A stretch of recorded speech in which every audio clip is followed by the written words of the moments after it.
The US has begun collecting tariffs off its global trade partners as US President Donald Trump's controversial policy takes effect. Global markets have tumbled in response, and today Beijing retaliated, imposing additional import taxes on American goods. But the US president remains bullish in the face of falling stock prices. This was the moment the real trade war began. China imposing its own tariffs on $160 billion of American goods. The US practice is not in line with the rules of international trade and is a typical unilateral bullying practice. As China hit back, Trump hit the golf course, away from the White House, but still furiously posting. China played it wrong and panicked, he wrote. Hang tough, he urged Americans. But as Wall Street opened, stocks turned red again, plunging too in Europe and the UK.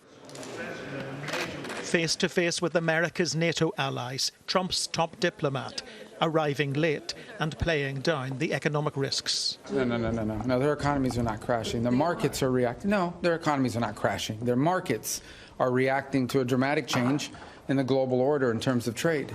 And so what happens is pretty straightforward. If you're a company and you make a bunch of your products in China, and all of a sudden shareholders or people that play the stock market realize that it's going to cost a lot more to produce in China, your stock is going to go down. Warnings, though, from the man charged with keeping US inflation in check, striking a somber note. It is now becoming clear that tariff increases will be significantly larger than expected. And the same is likely to be true of the economic effects, which will include higher inflation and slower growth. The size and duration of these effects remains uncertain.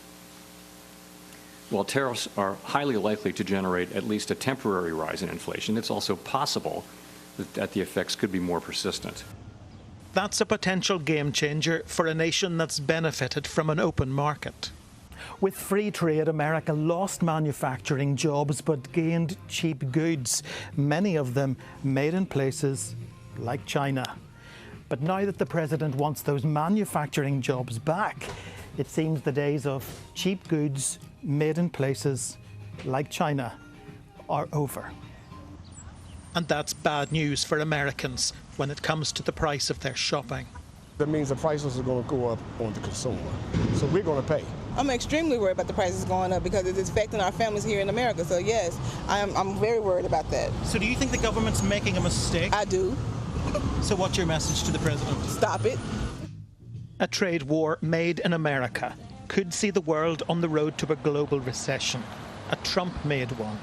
But the president isn't changing course. David Blevins, Sky News in Washington.